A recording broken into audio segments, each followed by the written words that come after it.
देशातील आणीबाणीला उद्या होणार 50 वर्ष पूर्ण। आणीबाणीमधील बंदीवानांना भाजप करणार सन्मान। तर दादरच्या स्वातंत्र्यवीर सावरकर सभागृहामध्ये उद्या संध्याकाळी 5 वाजता विशेष कार्यक्रमाचं आयोजन। विधिमंडळ कामकाज सल्लागार समितीची बैठक होणार। 26 जूनला बैठकीचं आयोजन। 30 जूनपासून पावसाळी अधिवेशन सुरू होण्याची शक्यता। कोल्हापूर सांगली पूर नियंत्रणासाठी सरकारचं पाऊल। पूर नियंत्रणासाठी जलसंपदा विभागाच्या वतीने अधिकारी नियुक्त। अलमट्टी धरण आणि हिप्परगी बॅरेजवर लक्ष ठेवलं जाणार। गृह विभागाच्या उपसचिवांना नागपूर खंडपीठाची नोटीस। पोलिसांची रिक्त पदं भरण्यास दिरंगाई झाल्यानं नोटीस। शुक्रवारपर्यंत स्पष्टीकरण सादर करण्याचे आदेश।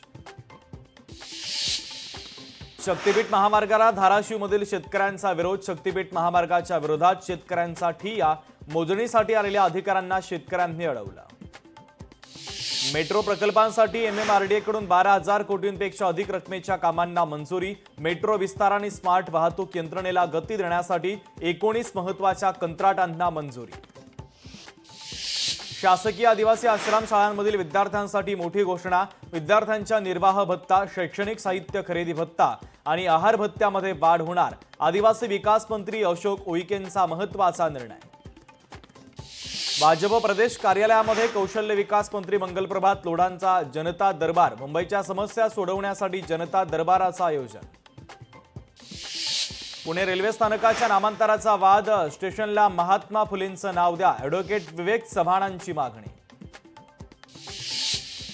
सांगली जिल्ह्यामध्ये मुसळधार पाऊस। मुसळधार पावसामुळे जनजीवन विस्कळीत। शहरातील सखल भागामध्ये साचलं पावसाचं पाणी।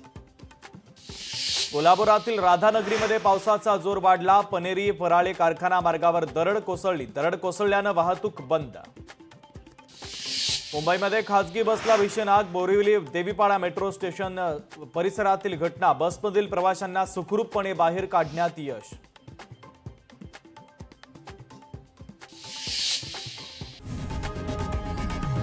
लोकशाही मराठी ऐका, पहा, जागरूक रहा।